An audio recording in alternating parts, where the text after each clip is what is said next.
Adolf Hitler stands on a podium to great applause. His chaotic mind is racing as the crowd screams out Heil Hitler. A crowd made up of not just Germans but various nationalities that have fallen under his evil spell. The superpower of Germany is untouchable.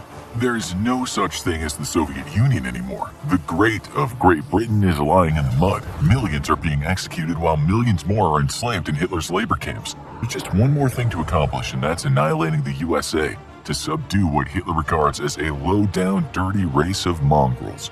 He has won, and it's hell on earth for many. We'll get around to this standoff with the USA, but first we need to know how Hitler pulled it off, this unbelievable victory in Europe. Here we mix reality with fiction. As you know, at the start of the Second World War in 1939, Hitler's army, the Wehrmacht, devastated Poland. With its legion of panzer tanks and an incredibly efficient mobile infantry, the Poles were no match for the Germans. The attack was like lightning, which is what the word Blitzkrieg was derived from. In September, German bombs were dropped on the town of Luck, not just destroying buildings, but even killing kids on their way to school. This sent a message of what was to come.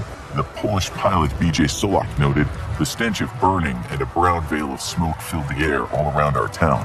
No one was spared." The German Air Force, the Luftwaffe, rained hellfire down on Poland. Trains were seen derailed from the tracks. Kids screamed at the sight of the dead. It was a terror no one could have expected. And so on September 3rd, Britain and France declared war on Germany. Amazingly, France was beaten in just 6 weeks, and in time, something worrying occurred. Surprisingly, most of the French accepted the new Vichy government, one sympathetic to Nazi ideology. Not many know that a large number of people in France endorsed Hitler's hatred toward the Jews. Bear this in mind as we go through this story today.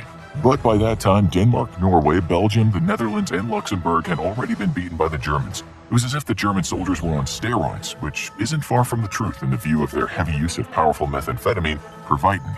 And with Norway defeated, Hitler now had access to heavy water. Although not known at the time, this is a key ingredient in the creation of the nuclear bomb. This was bad news. When France fell and the British were left scurrying for their lives on the escape from Dunkirk, it looked as though the Germans were totally invincible.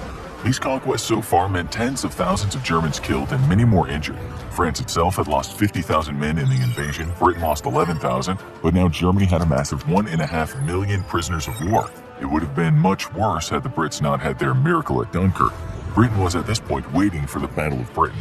It was a frightening thing to imagine. Not many people thought this small island nation could hold its own, but the fighting spirit still burned within Britain. As a wounded British soldier named Paul Ritchie said when he was flown back to England from France, he couldn't imagine his country going the same way France had. In his own words, he said, "With my mind still filled with the blast and flame that had shattered France, I was seized with utter disgust at the smug contentedness enjoyed behind the sea barrier. Still, he worried about what was around the corner." On June 18, 1940, Winston Churchill spoke at the House of Commons. In his impeccable oratory style, he said, "I expect the Battle of Britain is about to begin. Upon this battle depends the survival of Christian civilization. Upon it depends our own British life." He was probably right. Churchill went on, "Hitler knows he will have to break us in this island or lose the war. If we fail, then the whole world, including the United States, will sink into the abyss of a new dark age." He said that upon the defeat of Germany, men will say that this was their finest hour. And take note, he said Hitler would go after the USA. It was just a matter of time. According to this cigar-munching elitist who admittedly was drunk and drugged up half the time, still, he correctly envisioned the hell that Hitler would unleash. That's why Churchill was so against settling with Hitler.